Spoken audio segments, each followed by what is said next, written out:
how you can be pressed in upon by the lies in the world about your life that has come against you. He sees how you can be pressed in upon by the fear that is in the world. And he comes to you and he says, me too. You see, he sees you in that place. And he comes to you and he says, me too. I felt it too. I felt it, man. I know. I know. How many times do we want to hear something from a person who hasn't experienced what we experienced? We don't want to hear it, do we? Why don't we want to hear it? Because they don't know.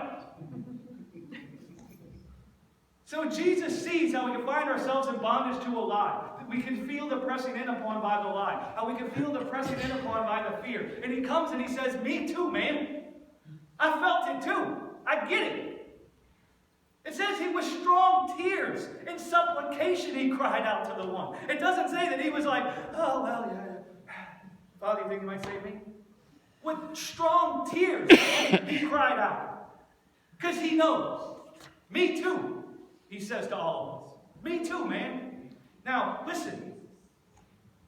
He comes to us and he says, me too. You're not alone in this. I understand. I will never turn my back on you. I will never be ashamed of you, but I will be with you wherever you are at to heal your heart and to lead you out of the lies and the fear that have you in bondage.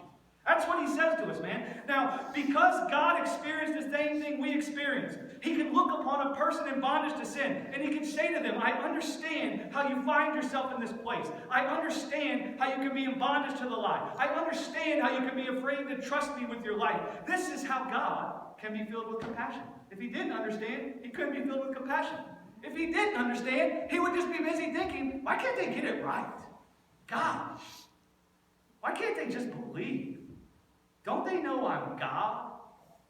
See, that's not how he feels. And if he felt that way, he couldn't be our high priest, and he couldn't feel any compassion. Like I said before, you can't be filled with compassion for someone unless you can first understand their plight. You can't be filled with compassion for someone unless you can find themselves in the place they are in. That's why we have all these support groups. Do you ever notice how when we find ourselves having suffered some plight, we congregate with the other people who can understand the plight we've suffered? And then we find strength in that place, don't we? So it is with God. We couldn't find strength in coming to him unless he understood our plight. Unless he felt the plight that we felt. Glory to God. So listen, God does not mock and ridicule someone who is in bondage to sin. He doesn't see them struggling with some sin in their life and say to himself, why don't they just stop? He doesn't say within himself, this again. He doesn't say within himself, how long will they continue to struggle with this? He doesn't say within himself, will they ever get over this? He doesn't come and threaten them with punishment if they don't clean up their act. He doesn't find himself thinking, why don't they just trust me? Why don't they just believe? Don't they know I'm God? That's not what he finds himself saying, man. He understands why they are in darkness. He understands what causes them to be afraid to trust him. He understands the strength that a lie can have in their hearts. He understands how strong the fear of death can feel to them. Now, because of this, he does not stand outside of our darkness and say, come out.